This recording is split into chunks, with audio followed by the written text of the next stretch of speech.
Thursday. We're set for the retreat on the 12th, that Thursday for a date. We gotta figure Freedom out. Park. Yeah, Freedom Park. I gotta figure out.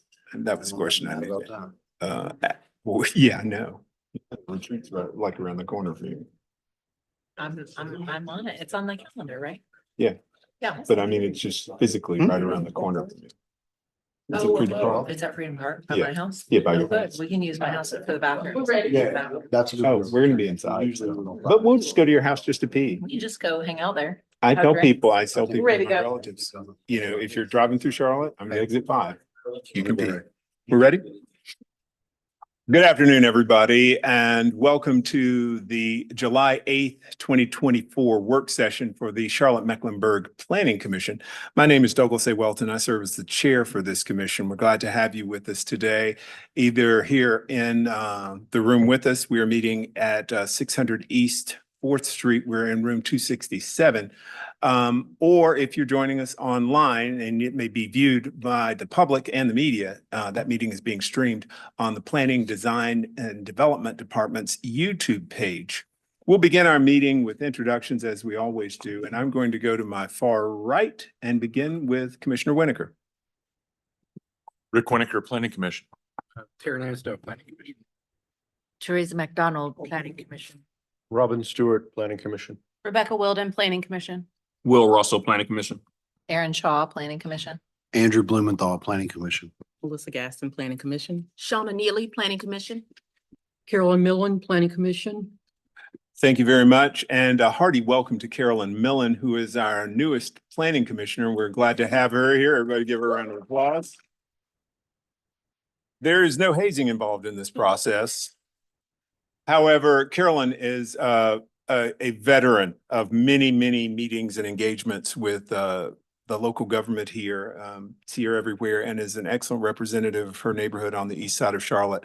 We're glad to have her here and look forward to spending the next 3 years with her, just having party one day at a time. We'll begin with introductions from our staff, and we'll begin with Ms. Knight. Al Knight, planning staff. Candace Rory, planning staff. Allison Craig, Planning Director. Monica Holmes, Deputy Director. Thank you very much. Also, we've got in the audience we've had visitors the last 3 or 4 months. I'm excited about this and want to continue that trend. Not a lot of visitors this month, but we do have Will Darden, who is here from the Commonwealth Morningside Neighborhood Association. Did I get all that right? And I came to hang out with you guys early May. Look forward to excellent things they do there in the place called Chantilly North, I think is that it? I'm not sure. Anyway, we will go on, and our first order of business is to take care of the minutes from the disposition of the minutes from our previous meeting. Do I hear a motion for the disposition of our minutes from our June 11th meeting? June 10th meeting. This is Commissioner Gaston. I make a motion to approve the meeting minutes from the June 10th meeting. Shaw second. It's been moved by Commissioner Gaston and seconded by Commissioner Shaw. All those in favor, please say aye. Aye. Any opposed? All right, those minutes pass and are in the books. We have a good program with us today. We got just a few things on the agenda. We're going to hear from Aaron Chantry about historic districts, some overlays, doodahs, and things of that nature. And we also have we got all three of you guys here today no, we just have the three-headed? Yeah. We're going to hear from Long Range Planning about policy map and things of that nature, the policy manual, et cetera, et cetera. So we'll get started, and Aaron, you are up first to talk to us about the Historic District Commission and the UDO neighborhood character overlays, et cetera.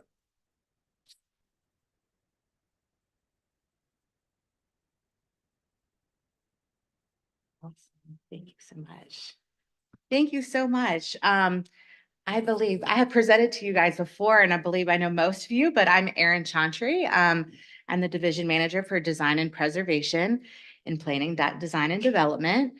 And we have been doing a lot of work on our overlay districts. And just here to kind of give you a brief overview and a summary of where we are. I know that Christy Harps, the manager of Historic District Commission, presented to you on earlier this year on historic districts. So I'm not going to go deep into that process, but kind of wanted to provide this picture for how it all fits together.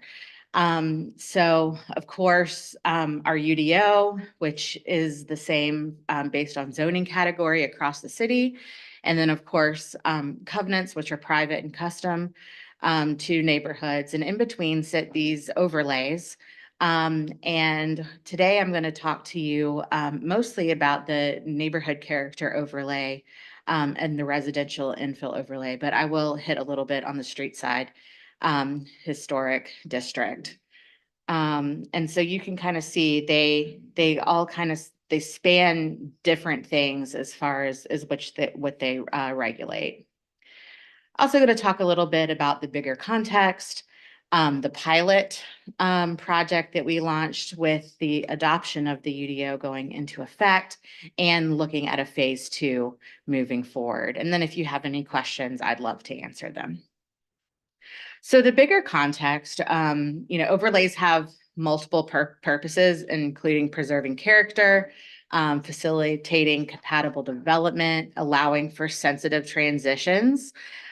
These have become incredibly important because our city is changing rapidly, and they're being used by many to address the displacement of neighborhood character, and also to some the displacement of people with increases in property value. And it's important that when we're talking about character is really the physical elements of a building, the lot layout, that pattern as they're repeated along a street that really determines the look and feel of a neighborhood, right? That's kind of is what we think about as character in this context. It's really important to note what these overlays cannot do. They do not address density. They do not address land use, including different housing types. They do not control the market. They do not address nuisances. They do not speak, only historic districts can speak to architectural style or demolition. They cannot be used together.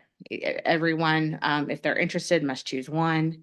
And historic districts are the only ones that protect non-residential development. So important to understand the scope of what these overlays apply to. So just a quick reference on the street side historic district overlay, because I believe this is where you left off on your last presentation on historic districts. The street side is new with the UDO as another option to the traditional historic district overlay. They're the same and the same process. They go through the commission. The only difference is that the street side really looks at how the characteristics and historic context of the area are viewed from the street. It controls all new construction and parts of the building as it relates to the street or public right of way. So this diagram is really helpful in explaining that. Once again, all new construction, but for existing structures, it's the first 50% of the building or anything that's taller and wider than the existing structure. So this can be preserve the character as it feels to someone in the neighborhood in the public right of way, but allow more flexibility in form and architectural features that don't have as big of an impact on the overall neighborhood and character.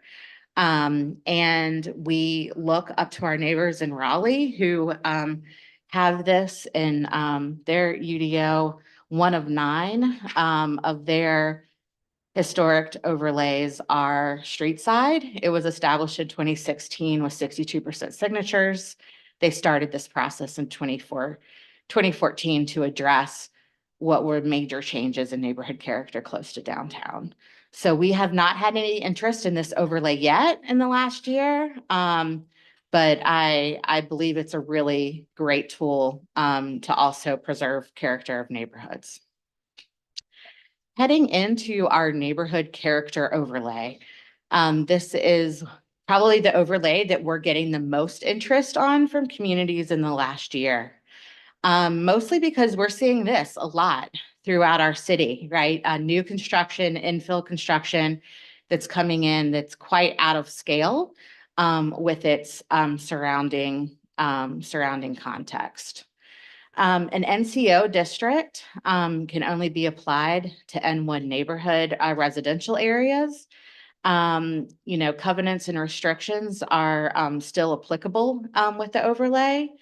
And all new constructions, additions, changes, expansions, everything goes through and is applicable to this process. A majority of properties in an NCO have to meet one or more of the following criteria. Consistency in pattern that's created by things like lot width, building height, and setbacks, similarity in streetscape, and then similarity in the arrangement of elements on each site, like parking or accessory structures. So a pattern of character that's identifiable. And they also have to meet these standards. So getting kind of technical here, but it has to be a minimum of 15 acres, continuous.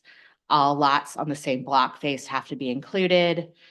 The general pattern of development must be 25 years old at least, and a minimum of 75% of the lots within the proposed district have to be developed, right, as a way to set the character by which it's being preserved. So these overlays are to preserve existing character, not to set a new character. So when looking at these menu options, these are the ones to choose from. You may choose any off of this menu, not all of them. We have some neighborhoods that are like, yes, I want all of these. We have another neighborhood that's like, I think we can achieve what we want with just one. So the great thing is that there's a lot of control in what's provided. And so lot width, frontage, setback, height, building coverage, surface parking, including square footage and location, and then tree plantings. The timeline can take 8 to 12 months, although we're seeing some neighborhoods really struggling to collect the signatures that are required to implement this. So application eligibility meeting to make sure that the neighborhoods that are interested are eligible. They request the process, have a public information meeting once 25% of signatures are collected within the boundary. At that point, data is collected around these elements.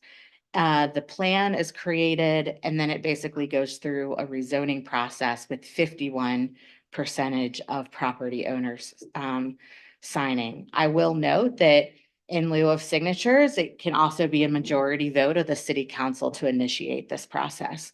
But it is a two-step signature process, 25% to initiate, 51% to adopt. So why use the NCO? I mean, you can see two different Google Street views of the same neighborhood, encourage consistent development, and modify zoning district standards like size and scales, but not the uses, and creating a transition between historic districts. So now just going to talk about the residential infill overlay, which is different, but can be a tool to achieve the same outcome. In this case, there is no menu. All three apply. The front setback, the building size, and a building sidewall height, those all three apply, all or nothing. And so that can also control the scale and form of development of the neighborhood, not necessarily as much the character or of course, not the architectural style. A reminder on sidewall height, how that's different than building height. So this process also may be initiated by the majority vote of the city council, and it's not a two-step. There's not the data collection, there's not the neighborhood plan. At least 51% of property owners in the boundary have to agree, one or the other two. Also neighborhood zoning districts, 50 contiguous lots, can be of any age in this case, not just 25 years old. And this relies just on a rezoning process. So it can be implemented much quicker, right? Because you're not having those meetings, the collection of the data, the creation of the neighborhood plan, and the 2 cycles of collecting signatures. So this, you can manage change in character from infill development the most quickly using this tool. It does not, you don't have the plan or the public information meetings. It can go a lot faster. And so there's also not that menu of options. It's all or nothing. So development can still look different, right? But can be more in keeping with scale and form. This is always a helpful chart to understand the difference between the two and what can be addressed with each. You can see that the NCOs can apply to a lot more of these elements than the Rio can, but of course it's a trade-off and it's a longer process. So once the UDO went live last year, we had multiple neighborhoods that were ready to go and interested specifically in the neighborhood character overlay. So I'm just going to give you a quick summary of the work that we've been doing with those interested neighborhoods. So when they went live, we had $120,000 of funding available for first round available neighborhoods for data collection and the neighborhood plan. We decided to have an application process to equitably be able to examine all of the interested neighborhoods.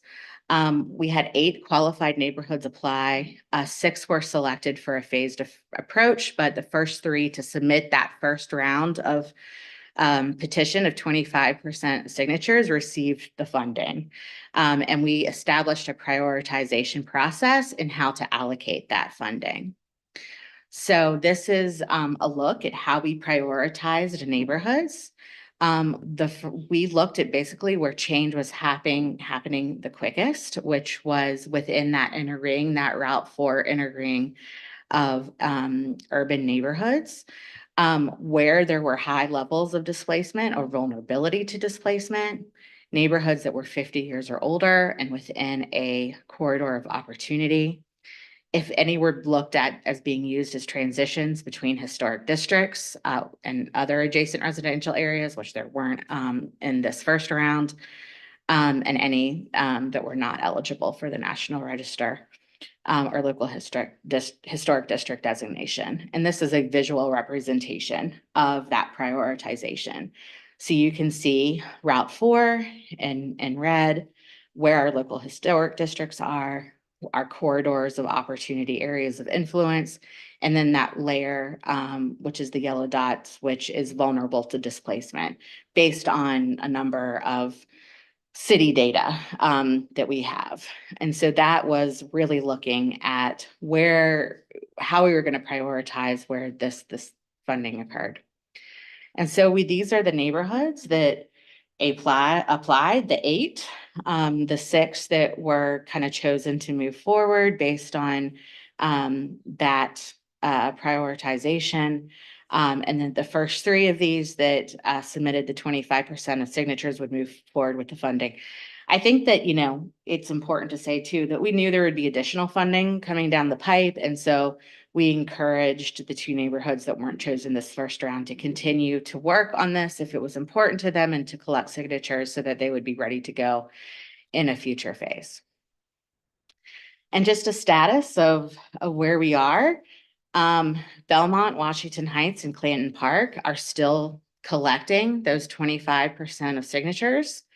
Rolling Acres and Medford Acres have collected the signatures. They've been verified. Their public meetings have been completed. Data has been collected. And so now they're at confirming the menu choices, those 8 possibilities about what they want to move forward with. Once those are chosen, we'll write the neighborhood plan. And then East West Sheffield, signatures are in, currently being verified. So we're going to be moving forward first round with those 3 bottom neighborhoods.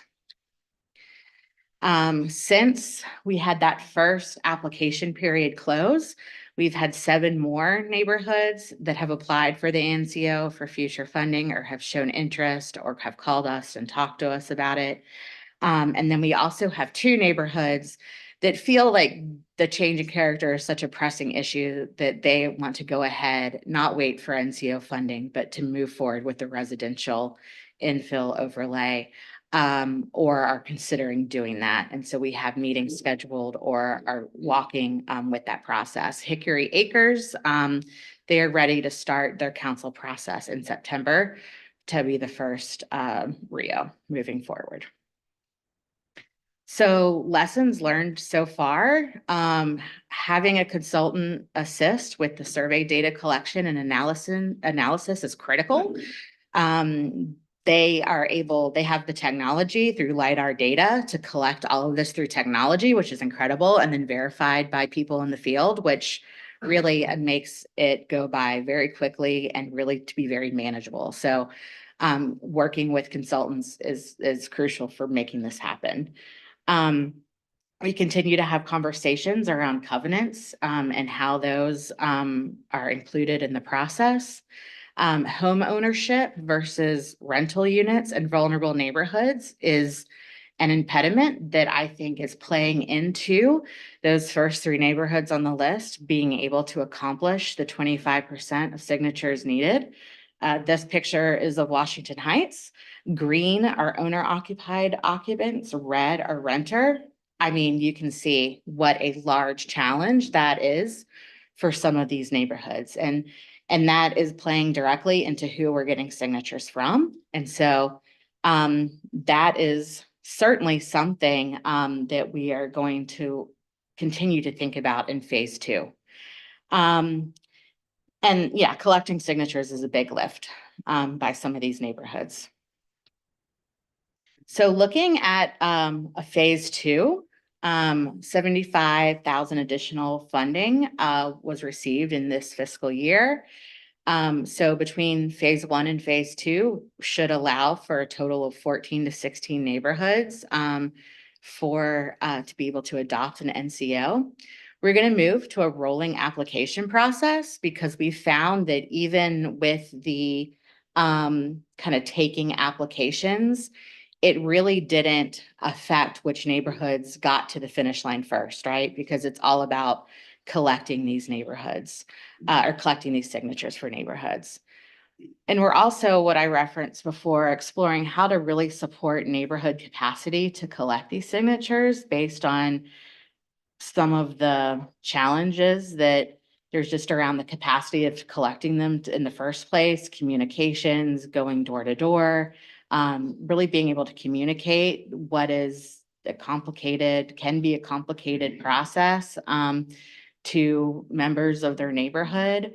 And so, you know, if you leave today and have any ideas about how we can make sure that the neighborhoods that might need this tool the most are the ones that end up getting it, please do reach out to me. I think that we are going to be doing some research, and I might be reaching out to 1 or 2 of you based on your experience of going, you know, door to door and collecting signatures, if there's a way that we can financially support these neighborhoods, or just a way to continue to think equitably about how we get this tool to the neighborhoods that want it the most and need it the most, but are coming up against some of those challenges. And we'll be working with Charlotte Communications on getting the word out about opening this process back up again. So we continue to add all of our resources onto our webpage. So I put the QR code up here for you and a link. There's lots of great resources on here that goes through all of the details around all of the overlays, videos, a big education series that we did last August. We've had Raleigh and some other towns come and did an education session talking about their experience with overlays. All of that is accessible here for you. So before I wrap up, are there any questions or anything you'd like to speak about? Yeah. Thanks, Aaron. I will go with Commissioner Stewart, then Commissioner Russell. Anybody else? Lansdowne. And Lansdale and McDonald. Well then, Hi, Aaron. Great presentation. Thank you. Is, for the signatures, is there any distinction made between owner occupied and like investor owned properties? It's whoever owns the property. Okay. Yeah. And both, if there's more than one owner, all the owners. Okay, thank you. Commissioner Russell. Aaron, thank you. Good presentation. Just a couple quick questions for you. On the first one is on the signature thresholds.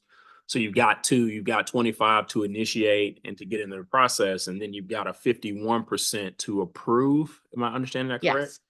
So what if a community on the initial pass went for the 51% threshold and achieved it and verified the signatures? Would that automatically allow them to roll into phase 2?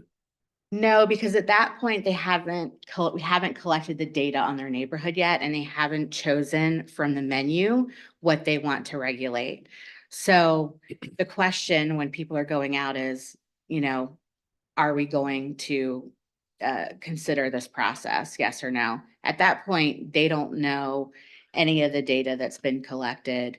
They don't know what those proposed regulations would be. And so that research has to be done, that we have to have an engagement process through public meetings. Then it has to be summarized in the neighborhood plan and presented back to the community before those 51% signatures are collected. Got it. Thank you. And then one more question. Can you go back to the slide with the Luther and Torrance streets?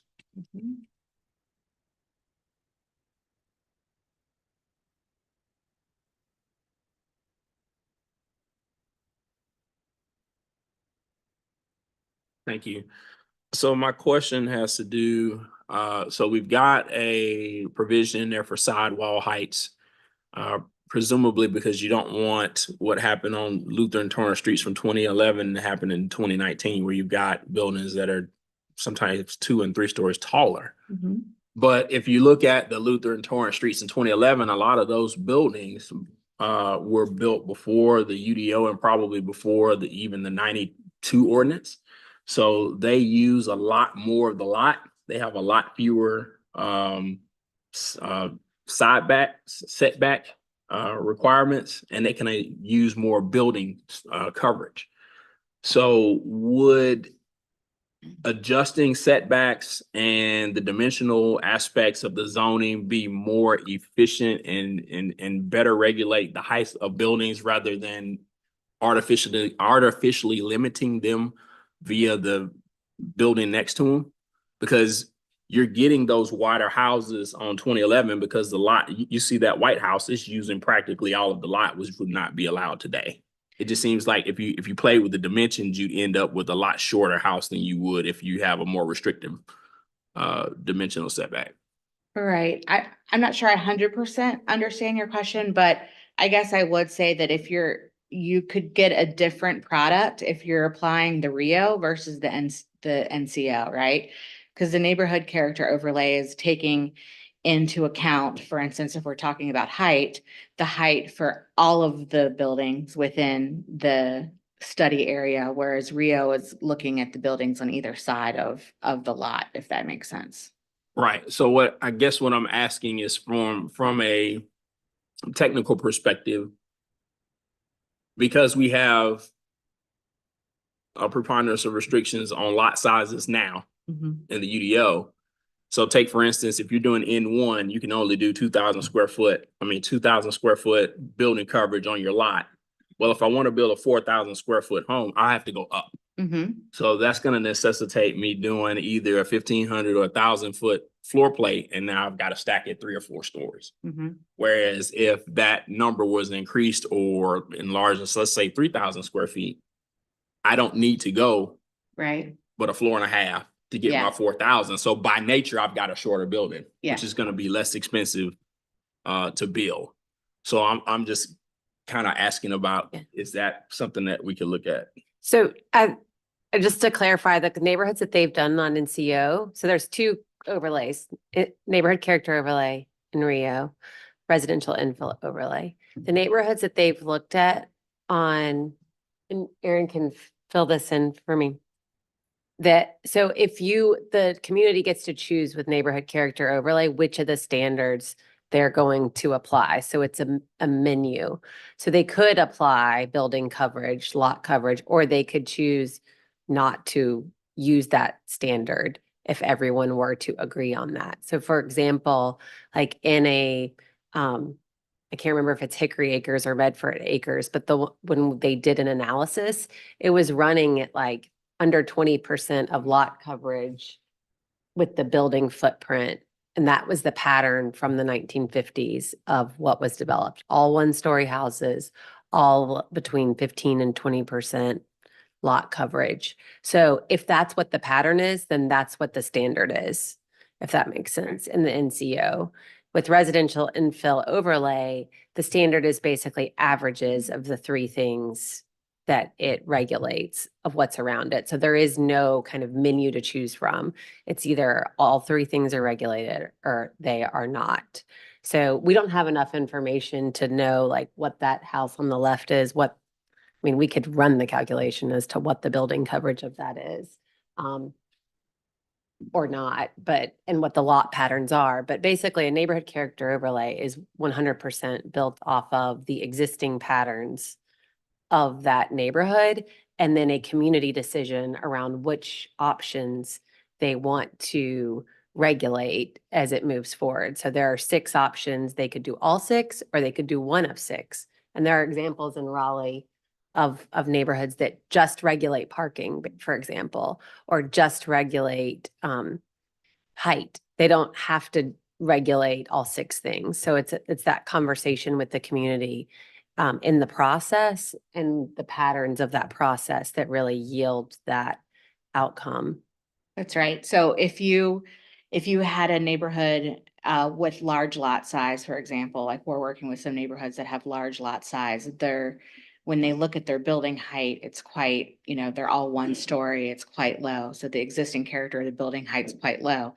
But they could decide to regulate height, but not building coverage, right? Because they could allow a larger footprint, but keep the height, right? It can get quite complicated based on the data that's collected, and it's very neighborhood specific based on what the neighborhood's trying to preserve or not preserve.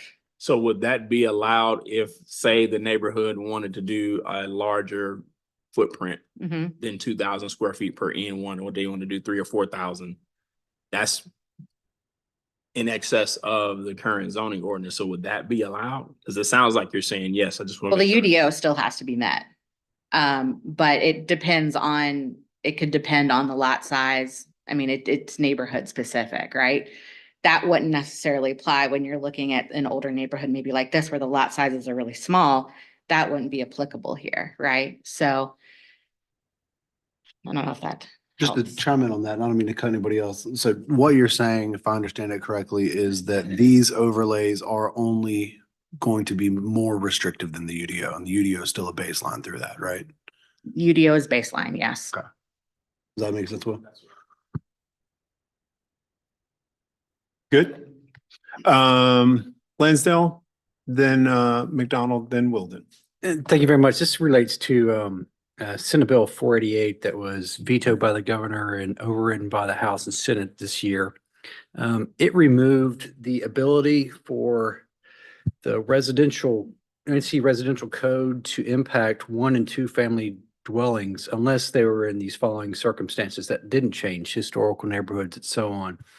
And this may be for staff for a later time as well, but how do we look at, and I'll have a follow-up on that, but how do we look at the state law and making sure that the changes that are happening in real time are not impacting our ability to provide good guidance on UDO amendments and UDO policy along those lines? And specifically, this is impacting me in how I view development, especially for single-family homes and non-triplex units. that we have around here. So again, maybe you're not as deep into that for the state level, but that's the question of, does anybody done an analysis on 488 and its impact on historic districts, NCOs and RIOs based upon I can't state speak legislation? specifically to that. Maybe you can. Yeah, so that one is moving or moved very quickly. And so we're still trying to figure out some of the language in there. So Yeah. talked to Shannon Fry, who, leads our Charlotte Development Center, and our zoning administrator, and asked them to take a closer look at some of that language. So I don't It's- have an answer yet, but it happened really fast. That's all I'm looking for. Yeah, ADUs had the same kind of thing. It moved forward while we were deep into the process, and that kind of stopped much of the work for ADUs. So a quick follow-up, just as more of a comment, is that we saw, I think, 3 bills last year that came from the local bills that sought subdivision exemptions based upon these types of zoning requirements. So we see a trend in both sides of the aisle, depending upon where you are, of competing philosophies about this type of development, how we proceed on the policy level to impact land use decisions and these kind of smaller UDO design guidelines. And it's a very complicated situation. It's a very complicated time with our General Assembly as well, because they're making decisions that impact our work every day. And we might not even know it. And we might be down a path that we can't, with a wall we may not be able to overcome potentially. That was more of a comment, not a question, but thank you very much. Commissioner McDonald. Thank you. I have a question about the longevity of these kinds of overlays. Are there sunset provisions, or is this basically freezing a pattern of development in place? And then also a question about the various studies. Is any of that public? Can we go and look at some of those neighborhoods and kind of follow along the process? Sure, yes. So to answer your first question, these all go through a rezoning process that puts them in place. To reverse them, it would also have to go through a rezoning process. So it really does preserve that character indefinitely. There's not a sunset.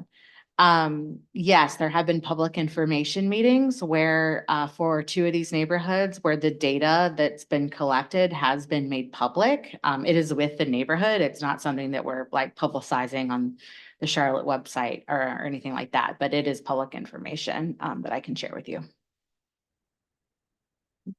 To redo it, to undo it though, you'd still need 51% of Yes. signatures. Right, okay.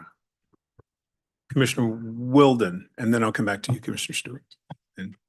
Yes. So I have 2 questions. So my husband and I are both on our house. Would both of us have to agree to sign? Yes. Ugh, we never agree on anything. Just saying. And then, so is there something along the lines of like for long-term renters? I'm just thinking about, so like Charlotte has a 52% homeownership rate. The national average is around 64, which means that we're 12% less than the national average. And because of like systemic racism, pay inequity, predatory lending that messes up people's credit scores, like it is not possible for a lot of people within this community to own a home. Yeah. And so I'm just thinking like, especially in terms of like long-term owners or long-term renters, how are we kind of bringing them into the fold? It is homeowner. I mean, it is. I just feel like that's a Yeah. huge missed opportunity if I'm being. I mean, we're learning a lot in this first phase, right? And so, I mean, when you look at that homeownership map of Washington Heights, that is pretty consistent as far as other neighborhoods like that. Those are the neighborhoods that have not turned in 25% signatures. So we know this is an impediment. At the same time, it's putting more restrictive regulations on a property. And so it really has to be signed by the owners of that property. So I think that this is something that we're really want to explore in this phase 2 about how to make sure that these neighborhoods that are really coming to us that have the character, that have the history, and long-term renters, like how we get them across the finish line.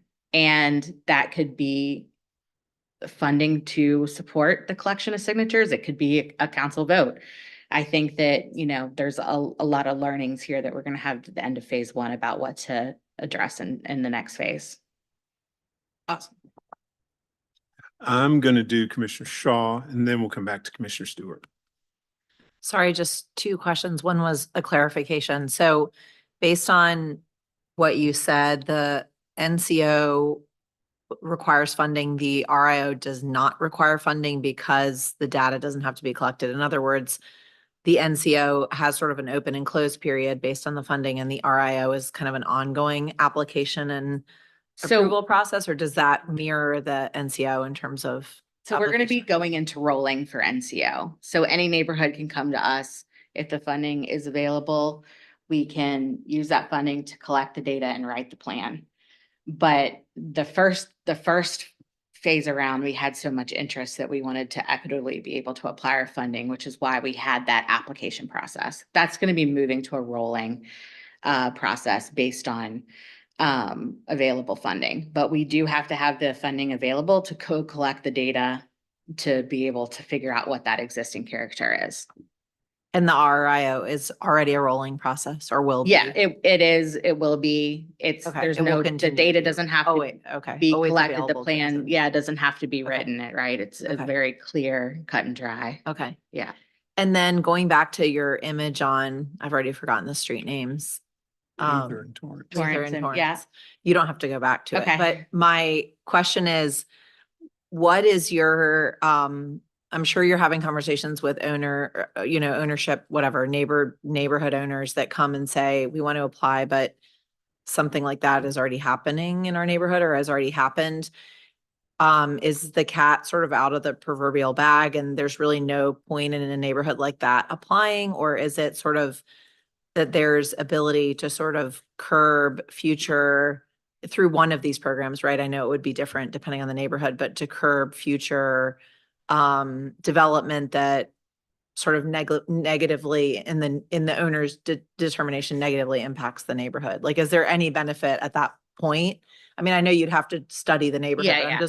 I'm wondering if there are neighborhoods that you've kind of said, this is like, so many of the lots have already been redeveloped. Right. That at a height and at a limitation that you're not going to basically be able to restrict or sort of fix it. Right. I mean, from the neighborhoods that have been interested in us, we don't feel that any are too far gone, I guess, if that's what you're asking. We still think that it's valuable. Their character is still there to preserve it. You can kind of finagle that with what your boundary is, right? These neighborhoods choose their boundaries. So if you look at a neighborhood like Belmont that came to us, I mean, they've seen a lot of change already. They also have a very large boundary. So, you can be strategic in where that boundary is. Are there pockets of character and history that still exist that you can preserve, if that Got makes it. sense? And so the boundary, even if you include some of those structures and the boundary doesn't have to be set at like the tallest, No, most dense structure in the neighborhood. It's just a matter of kind of the future standard. Obviously, things that are non-compliant are sort of grandfathered in, and then the standard applies sort of going forward. yes. Okay, thank you. That helps. Anybody on this side? Commissioner Millen? Thank you for the presentation. Wondering going forward, or even with a couple of neighborhoods are still going through it, streamlining the signature process, because it's very, very cumbersome and burdensome for the neighbors going out and collecting. Because you're really going door to door educating neighbors now about the UDO. And I know you all can imagine how that is, trying to educate people with the UDO. Easiest thing that's ever been done. Yeah. So I'm wondering about streamlining that. And the other question is, and I don't know if this is appropriate, but the signatures, getting both homeowners to sign, one being deceased, having to provide proof of that deceased partner. That's even more cumbersome on a Yeah. neighborhood. We work with legal very closely to verify all of these signatures, and those are all things that have come up. If you are on the title of the house, you have to sign, or show proof of being deceased. Once again, you are putting stricter regulations on what you're able to do with your property. That I don't know that there's a way around that. As far as streamlining the signature collection process, neighborhoods that have the most success or the most organized, right? They have regular neighborhood meetings. They have a land use committee, or they have a board where everyone's in on this. They go out and they divide and conquer. So there's not one person walking the whole neighborhood. Like that, the more organized a neighborhood is, the quicker they're going to get through that process. That is where I wonder in phase 2, if there's the ability through funding or whatever other strategies that we have to be able to help the neighborhoods that are not as prepared to do that, to accomplish that. I think that's the difference that we can really make in that next round. Good. Commissioner Gaston. Hi, Erin. Hey. Great presentation. Yeah, thank you very much. So I have a question. Of course, I'm asking about Druid Hills North specifically, but so they're doing the RIO is what they're interested in. And so with the RIO, that's the one that as long as the city council says, yes, we approve and they have a majority, they can move forward, but then they still have to get 50% of the owners for that particular area. Is Yeah, that 51%, yes, and that 51%. comes before the rezoning process begins. before the rezoning process begins? So I noticed like Washington Heights, you looked at and you had a preponderance number of landlords or non-owner occupied properties. It can be anybody. So even if somebody who is not occupying, but they still agree with it, they can go ahead and sign that. It Is has that- to be the people who own the property, Just for the the owners. Rio It or doesn't the- matter whether they're occupying, it's just the owners of the property. the owners of the property. Okay, I just wanted to get that clarification because I know the area that is, and I see that as being a challenge. Yeah, So, yes. it is. Yeah. Yeah, yeah. Okay. Just to clarify, city council can vote in all scenarios Okay, to move something forward, Mhm. okay. But just Whether the that first be- step or, or the second step. so if City they, council like basically has that power and control as the way the ordinance is currently written. So that is a big step because again, you are adding restrictions to private property, but that is within their control, basically. has that ever happened within the city? Not, Okay. no. Just ask them, okay. We don't have these overlays, but in historic districts, I mean, they have, it has never happened. So, and we have not yet had an overlay get to city council without 51%, we haven't had any actually come before council yet. So, But we did have, was it a year ago, plus maybe one of the city council members suggest a rezoning from the dais that the petitioner went along with, but it came from the dais. And I think they can do that at all points in time now. It- Beth, yeah, yeah. yeah, Waddington did that out yonder. So, I mean, it Oh, can not happen. NCOs. It was something. Yeah, something else. Yeah. Yeah, I was yeah. gonna say, she also, anyways, suggested doing NCOs, but Okay. yes. Yeah, I mean, I'm curious about how that's going to ultimately play out, just saying. Very quickly. All right, Thank very you. quickly, just because I know this is we're running a little late. Confirmation, none of these apply to any commercially zoned properties, correct? Correct. Only HDOs can apply to the commercial zone. Second, I know none of these are official yet. Where are they? Are they going to be shown on Polaris, Charlotte Explorer? Where will kind of the public be able to see if you're looking at individual parcels if these apply?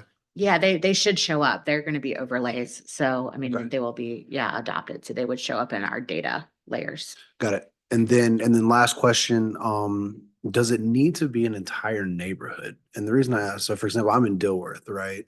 And there's a historic overlay, but it doesn't incorporate all of the neighborhood of Dilworth, right? So how do we differentiate there? The boundary can be whatever the neighborhood wants the boundary to be. We have some neighborhoods that are like, look, this is my neighborhood. We're going all in or nothing. We have some neighborhoods that are being really strategic, being like, well, we're not going to collect those signatures. That's not going to happen. Or there are pockets of areas in our neighborhood that have already been redeveloped and we've lost the character. That's not character we want to preserve. We want to preserve our historic character. We're not going to include that in the boundary. So the boundary doesn't have to equal anything. I mean, it can be whatever the neighborhood wants. So in it to theory, be. you could have a block with 6 houses and if 4 owners sign, they can get an overlay? No, it has to be, it has to meet the eligibility requirement. And what was that again? I'm sorry. Yeah, I don't want to say it off the top No, of my you're head, fine. but I'm it's like trying to keep 15 track of all this contiguous too. acres. 15 acres contiguous? Is that for an NCO? Yeah, and a complete block face. Yeah. To be Say that again, Monica? 15 acres and a complete block face, meaning like if you can't leave people out of a block. Can't just carve them out? Yeah. I would do that. Cannot do. All right. All right. Thanks, guys. Are you done? Andrew, you done? Anybody else? If not, I just got a couple of quick ones. That city council being able to send this forward, I think is going to be interesting. On the RIO, did you say 50 contiguous lots? Yes. Because I was out at Hickory Acres last week talking to them and they were saying they were RIOing themselves or whatever. I'm not sure that there were 50 lots in that neighborhood. Those lots are all huge, but I don't know that there were 50 of them. That's like what our attorneys will have to confirm before they move forward with the Okay. rezoning. So Yeah, because I mean, part of the process is the signatures and verifying the map that they meet eligibility correctly. yeah, criteria. those were all like 2, 4, 6 acre lots that I was seeing. And just an equity question here. If a neighborhood wants to provide their own funding, can they get in this process? We've not had any neighborhood asked to do that, but I mean, I think that is, I mean, if they can collect their own data and demonstrate it to us, I think that's something we could consider. Okay, all right. We're good. I think there are probably some neighborhoods with some money in town. I'm not sure.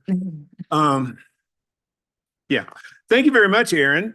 You have given us lots of info and can I also get the street district, the one that's the street front? Can we get that officially changed to the Mullet District for me? I'm just saying, it's people would understand it and they'd smile. Yeah, and Candace, if we can get these slides, or Aaron, if you can send the Sure. slides to folks, because I Candace think there's has some them. folks here who might. Yeah, I mean, the Mullet District makes so much sense. Thank you very much, Aaron. Who's going to do our next presentation? Is it all 3 of you? Are we taking turns?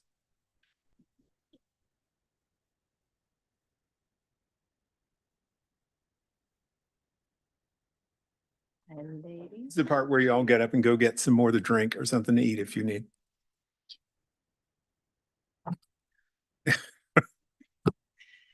Good afternoon, Kathy Cornett, Planning.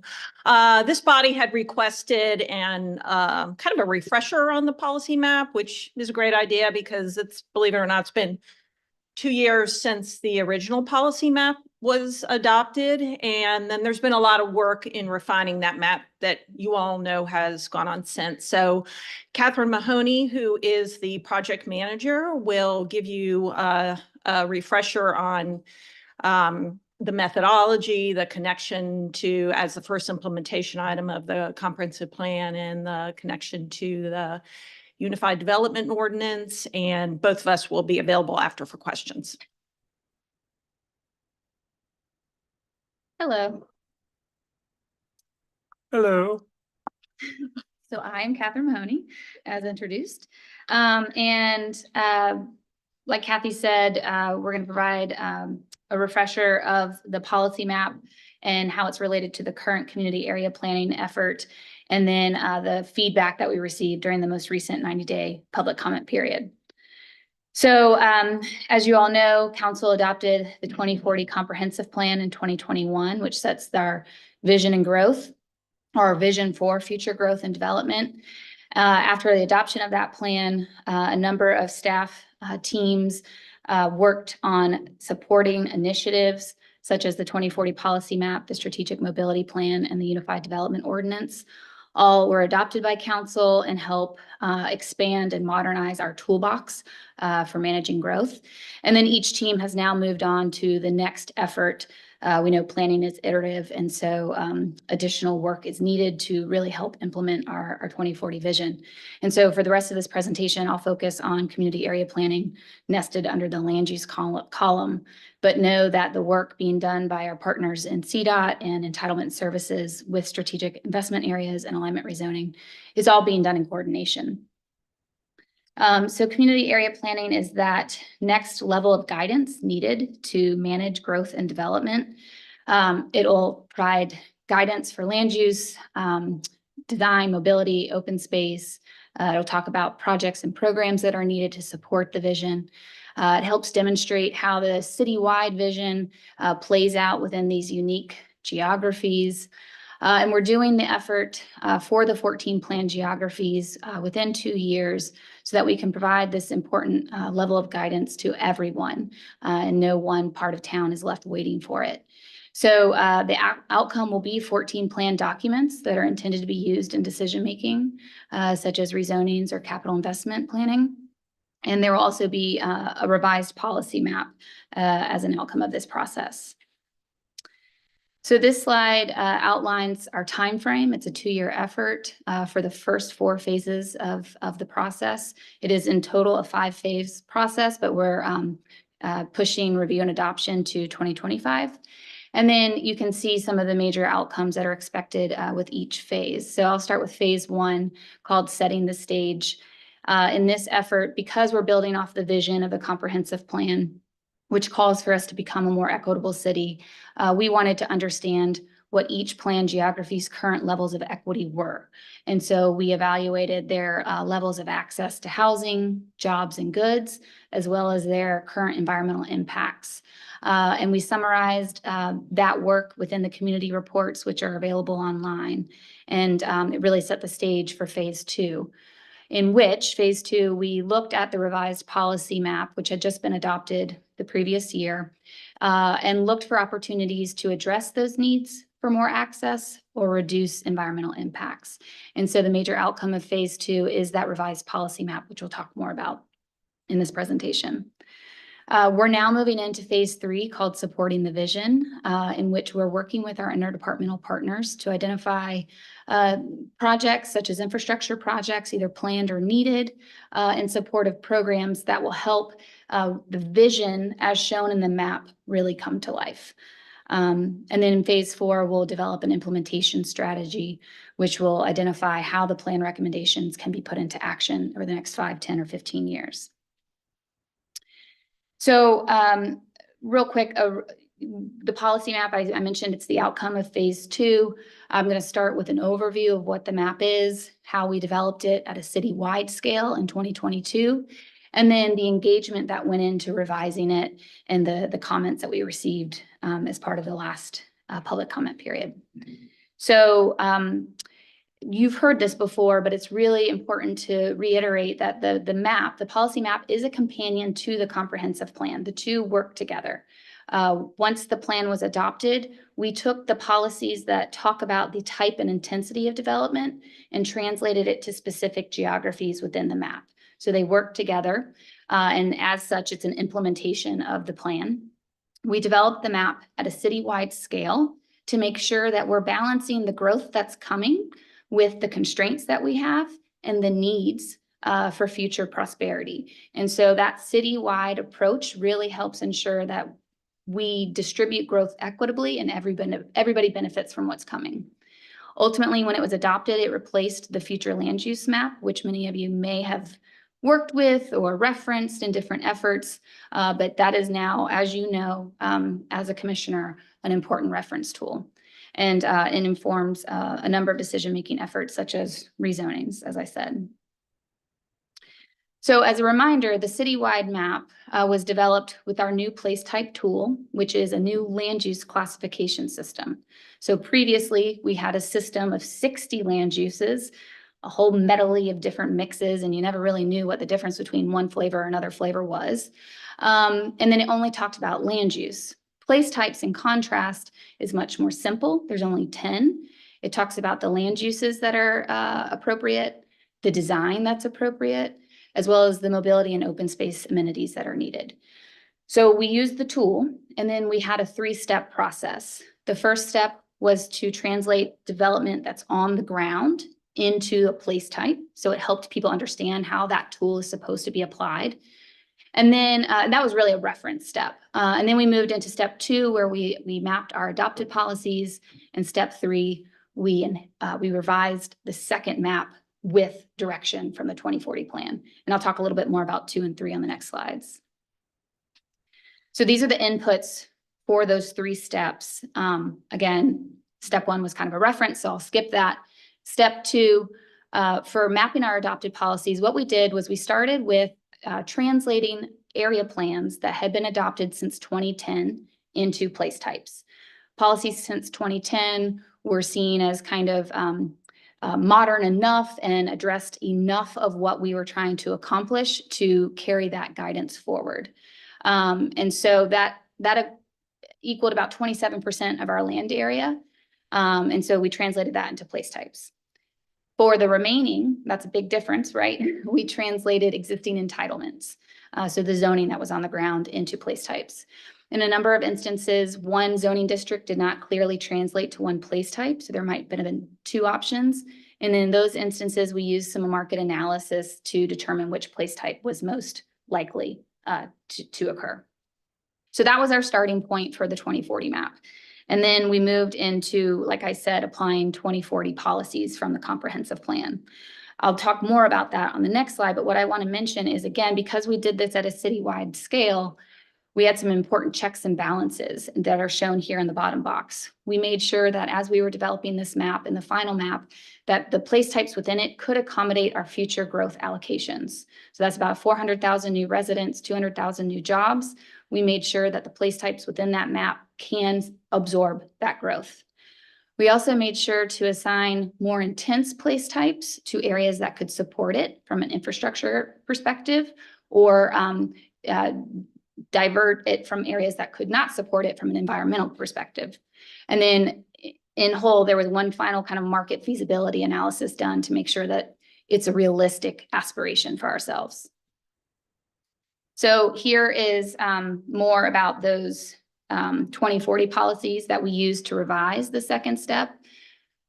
We've talked about the equitable growth framework and how it measures current levels of equity. Our goal is to become more equitable in the future. And so we looked at that second map and evaluated where there were low levels of access and high levels of impacts, and looked for opportunities to revise place type designations to increase access and decrease impacts. We also applied some policies, we call them preservation policies, that are key within the policy, or the 2040 plan, sorry. For example, we were very intent on protecting established neighborhoods. Goals 2 and 3 within the comprehensive plan talk about neighborhoods and housing. And so protecting our existing housing stock is important. And so as we've talked about and you have seen, there is a lot of N1 on the map. We also protected our open space and our manufacturing and logistics, our manufacturing jobs, which tie to goal 8, preserving or creating a resilient economy. And then the last bullet, place type adjacencies. This is kind of that reality that we are working within existing development. We can't just paint a pretty picture and erase everything that's on the ground. And so when we were trying to increase access or decrease impacts, we were very considerate about the existing context already on the ground. And so, for example, if you're trying to increase housing, there are a number of place types that can do that. You can do it with neighborhood 2, or you can do it with 3 of the activity centers. We considered what the existing context was and selected a place type that made sense with that adjacency. So that's high level picture of the sausage making that occurred and was eventually adopted in 2022.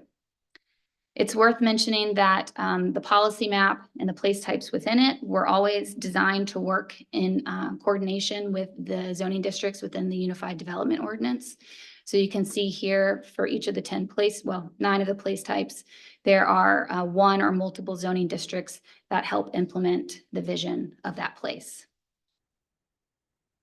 So the citywide policy map was adopted in 2022. we kicked off community area planning in 23.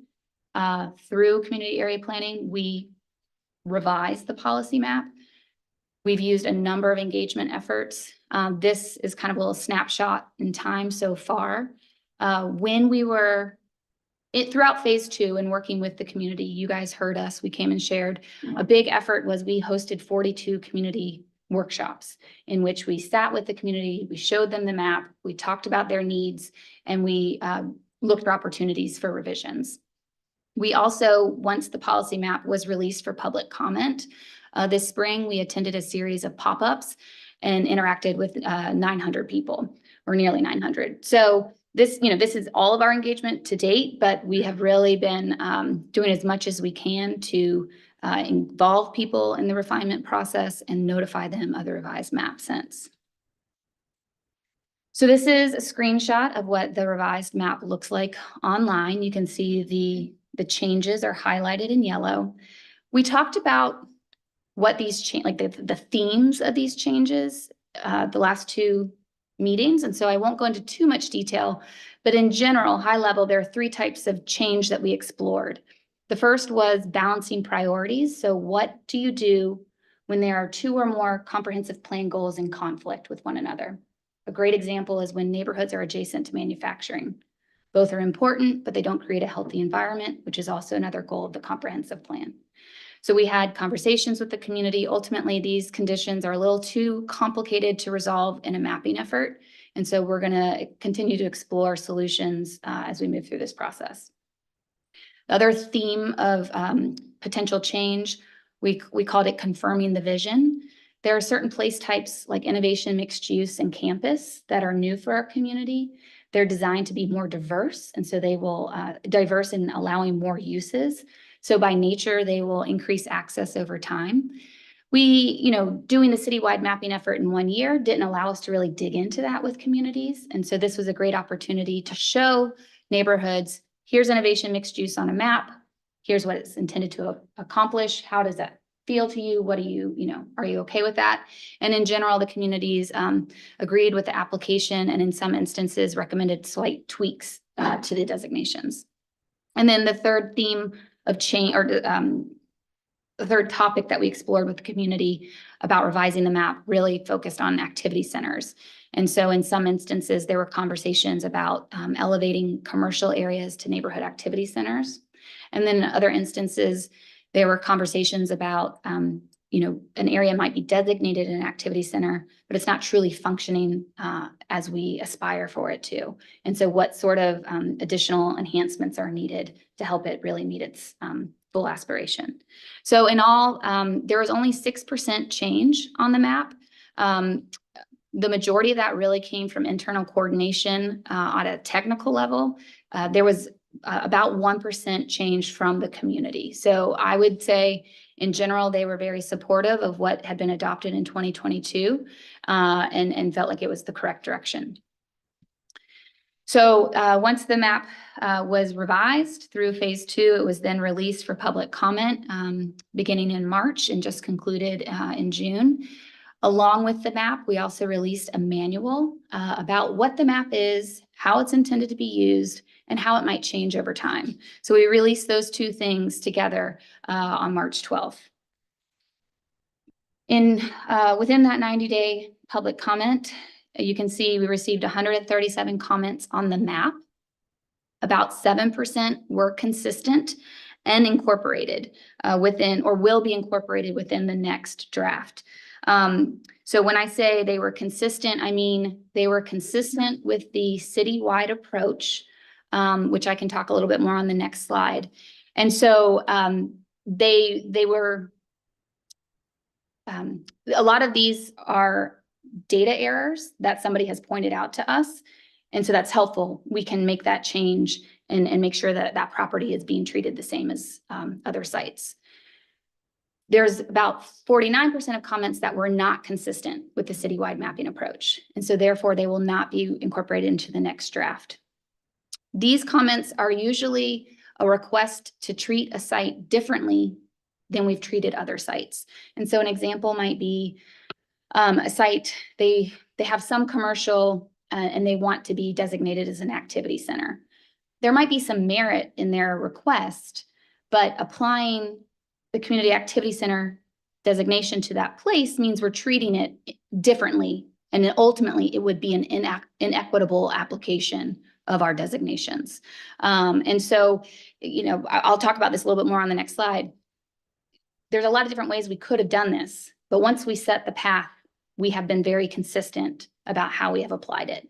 And so you might hear from these people and say, I have a great justification and my way is the right way. Well, it might be, but it's not the way the city chose. And so that's what we mean when we talk about being consistent. And then there was about 45% of comments that were in support of our recommendations.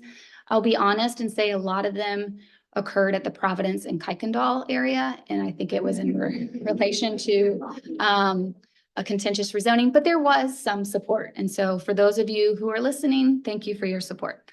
And then I mentioned the manual. We only received 7 comments on that.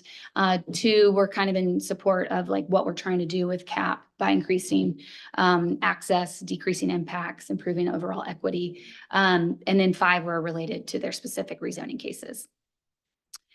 So, you know, I talked about what we mean by consistency. This is a slide that has a lot on it because this has been a long process and there's been a lot going on. But what I want to mention is our mapping approach was influenced by the community and by the 2040 plan. So the values within the 2040 plan are baked into our approach.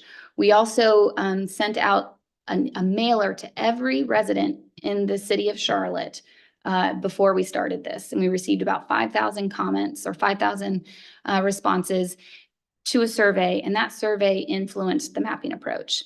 Then we released the first draft map. And you can see we received about 1,000 comments. They were either technical in nature or we called them community-driven changes.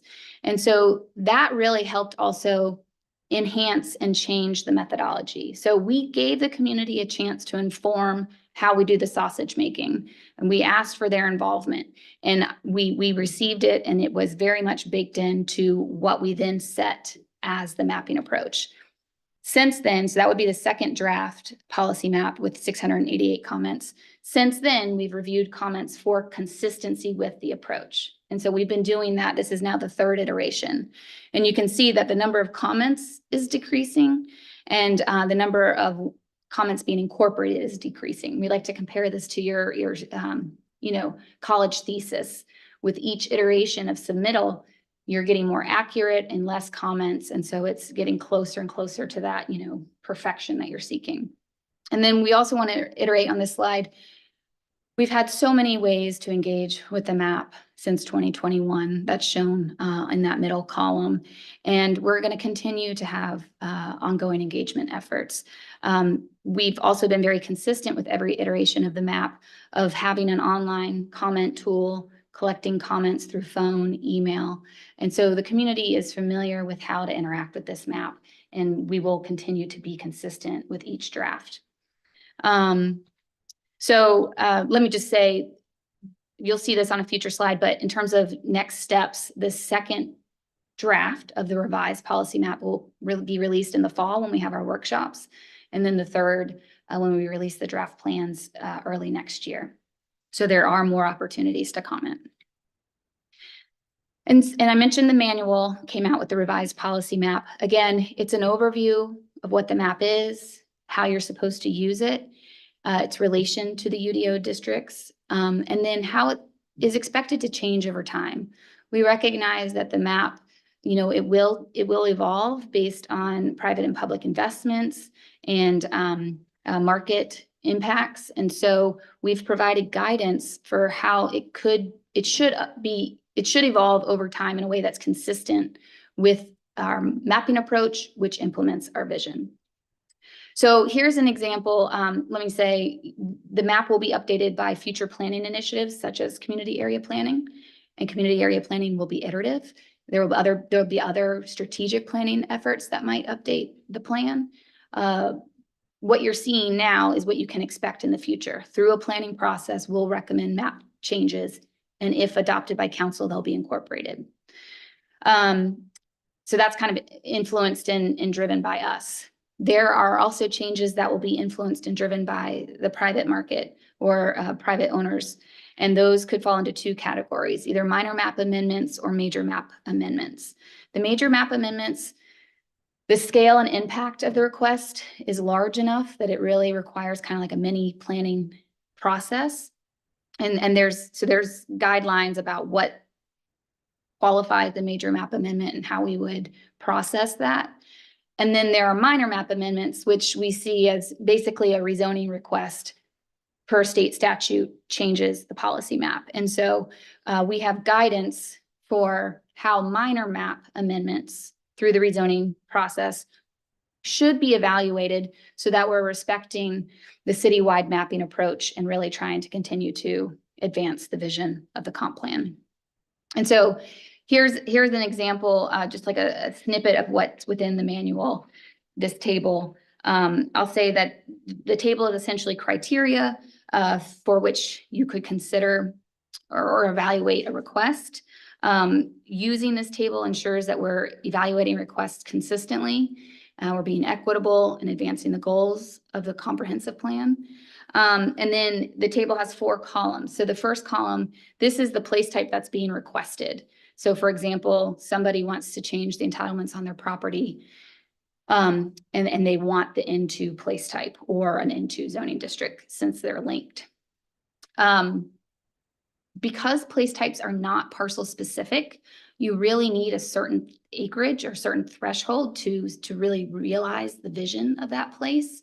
And so we have minimum acreage requirements. That's what we used in our mapping approach. And so for here N2, you really need about 5 acres to meet the intent of that place. That threshold though, you can meet that 5 acres based on adjacent N2 parcels. So kind of in general, you need like a 5 acre critical mass to meet the intent of N2. And then we have a column about adjacencies. I mentioned this in the mapping approach. Adjacencies are important to ensure that change is compatible with what's there.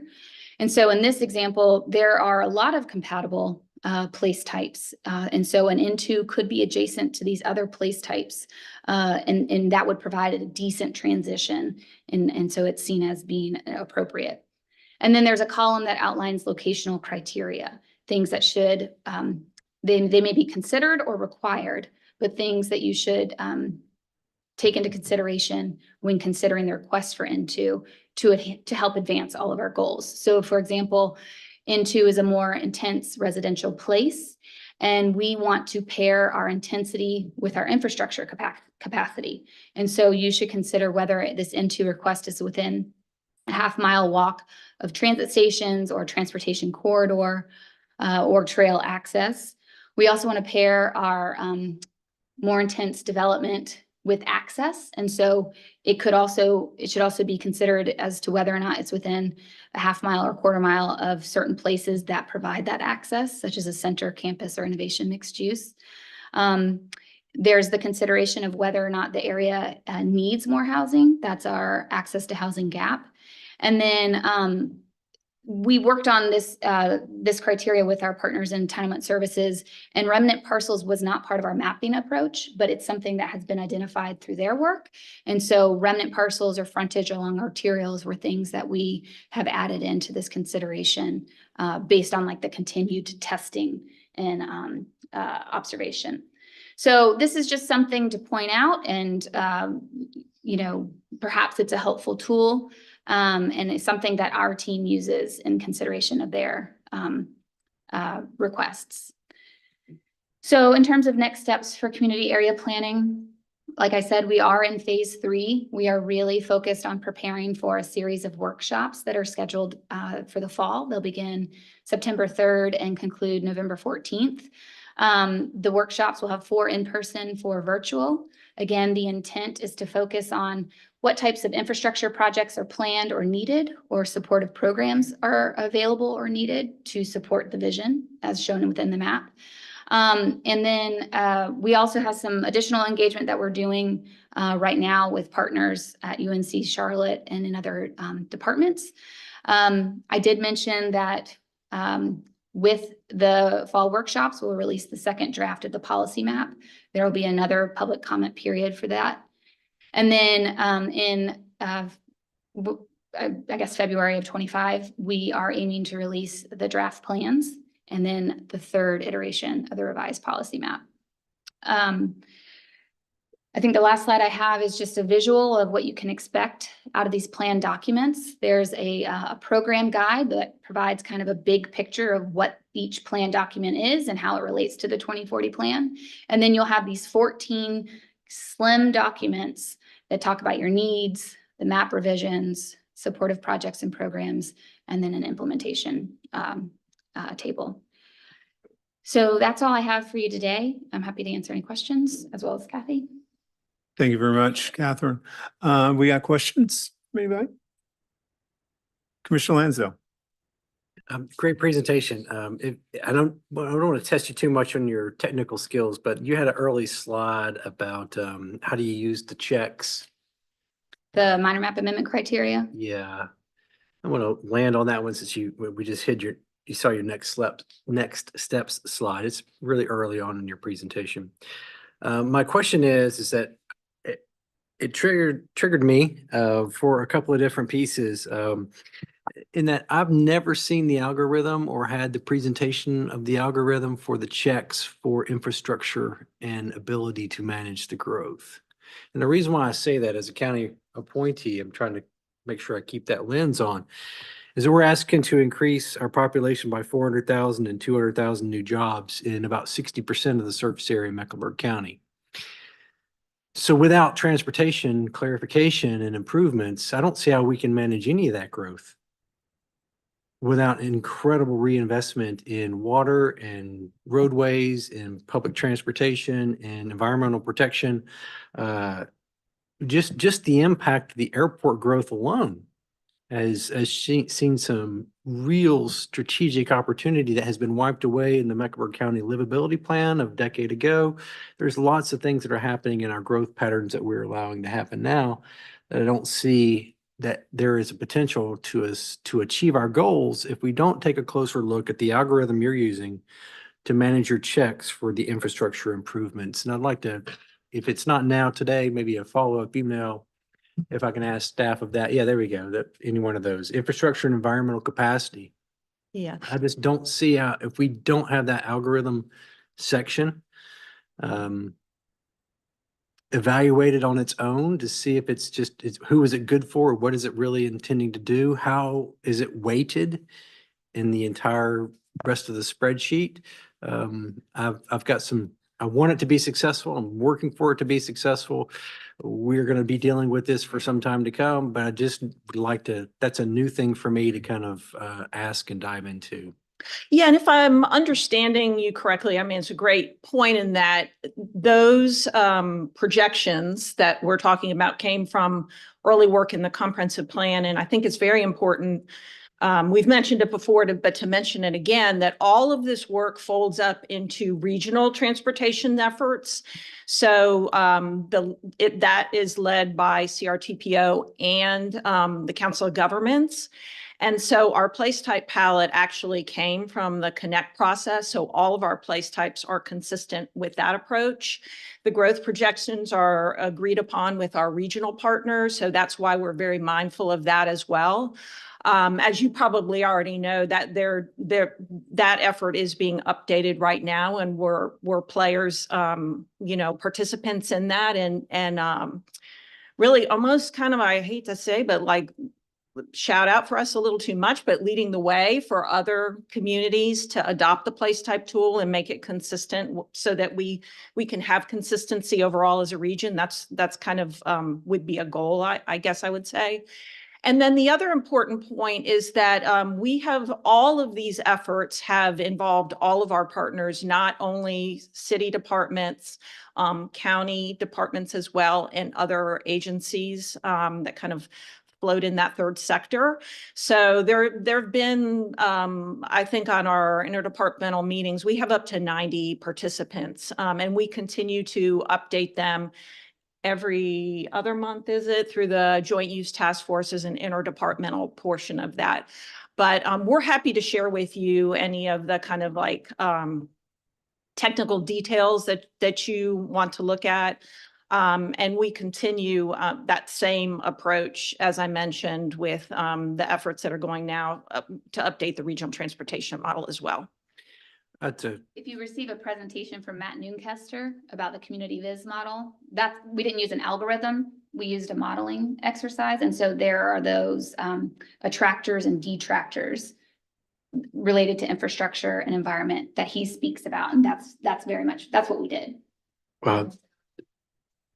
And that approach too is agreed upon at the regional level. So it's not just us saying what we think our piece of it should be and how we treat our place type tool and what our projections are. They're agreed upon regionally as well. Yeah.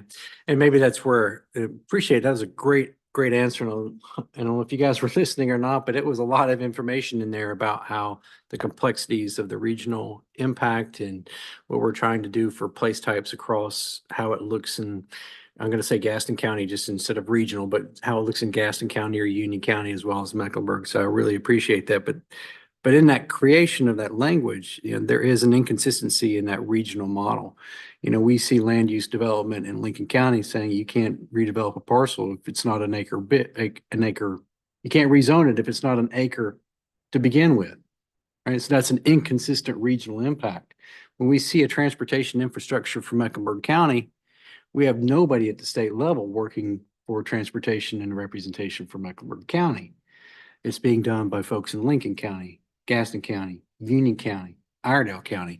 So that's a big issue as we try to translate this regional vision and making sure that we do have and give enough power to our checks and balances that we can make sure that we're in control of our own destiny as well as others in the region can have impact on that. So a larger, more philosophical comment and question. I thank the chair for allowing me to kind of explain myself and ask you guys, but thank you for your answers. Thank you, Commissioner Lansdale. Anybody else got a question? Then I will ask mine, or more of a comment. The policy map manual.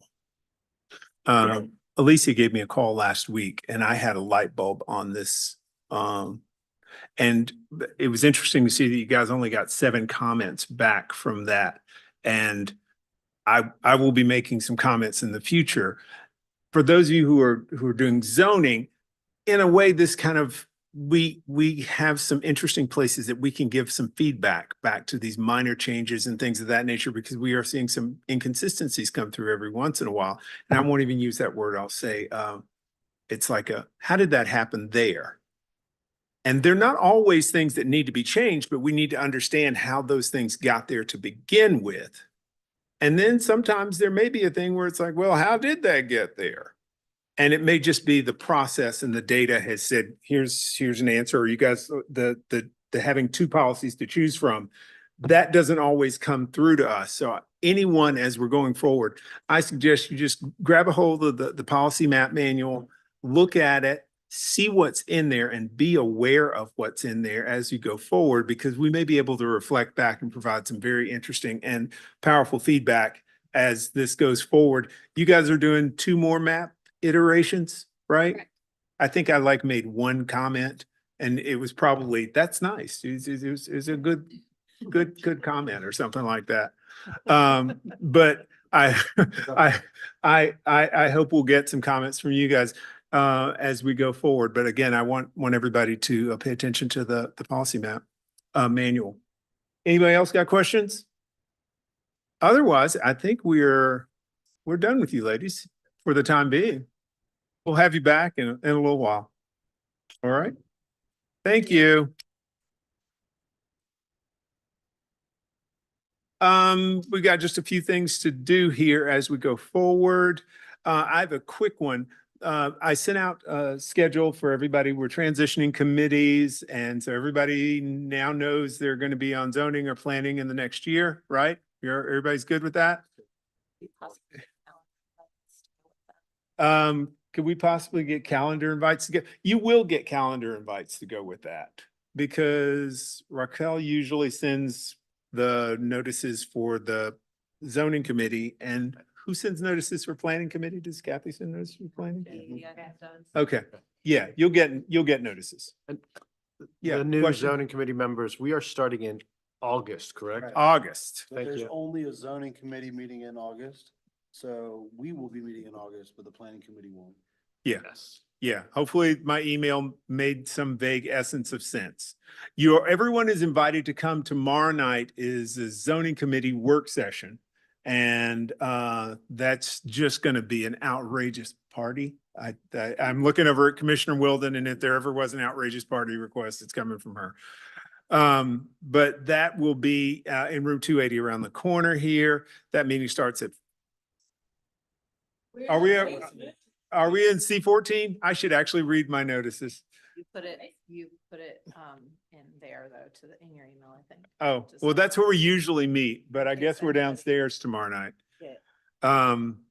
Anyway, you can come or you can watch us online. For those of you who are going to do zoning next year, Teresa wants to do a zoning 101 workshop with you all. And so your choices are, would you like to do it at noontime? Or would you like to do it at like 5 o'clock in the evening? So some voices. Yeah, it depends on the day. I think it's April. I think July 31st was the day, July 30th she threw out. Noon. Noon. What was the date? Sorry. Wednesday, July 31st. Yeah. I can't go. So it doesn't matter. Okay. Okay, I was gonna say, since you've been on. Yeah, yeah. That was a convincing one way or another on that. So I will send you an email, all of you, so that we can get this wrapped up this week. Okay, because we didn't have Clayton here, we didn't have Rick here, but I just want to get that date all squared away. Before we do our little reports on what we did last month, I will tell you that I gave you guys homework, and it is the State of the Nation Housing Report that came from Harvard, the Joint Center on Housing. And we had Dr. Chu in a couple of months ago, and this is like Dr. Chu on steroids kind of a report, okay? It is totally full of lots of real good information about housing trends from all over the nation. And it has a great section on things you can do to increase your stock of housing. How about that? And they have lots of their illustrations and graphics online. Spectacular. So you can see a lot about census data, housing, who bought what kind of house, that sort of thing. You can do very interactive visualizations online. So I suggest you do that. Now we're going to do our homework, and we're going to begin with Commissioner Lansdale. Or what we did last month. No, I don't have a lot to share for last month, but we did participate in the TCC meetings, and it was a busy month at the General Assembly, as you all know as well, but nothing locally to report. Commissioner McDonald? I don't have anything to report this month. Thank you. Commissioner Stewart? Nothing to report this month. Commissioner Weldon? Yes, so we've been getting a couple of emails, the zoning committee, about a rezoning in Howie Acres. So I've been communicating with them and helping them kind of navigate meeting with the petitioner and that sort of thing. And then I have been doing some more trainings on the American Planning Association website. And I was gonna go to their happy hour and I forgot about it. So I was very upset with myself because I'm always down for a happy hour. As And it was like last week too. as was mentioned earlier, if Oh, I'm there's a bringing party. balloons to my last zoning Okay, committee. all right. Thank you for hooking up with the folks at Howie Acres. I had not had a chance to get back with them, so appreciate that. Commissioner Russell? Yes, working with the Planning and Development Committee for University City Partners. A lot of interesting things going on about development in University City, especially around the new development and the pond, for lack of a better term. Cement pond? No, I'm sorry, that's.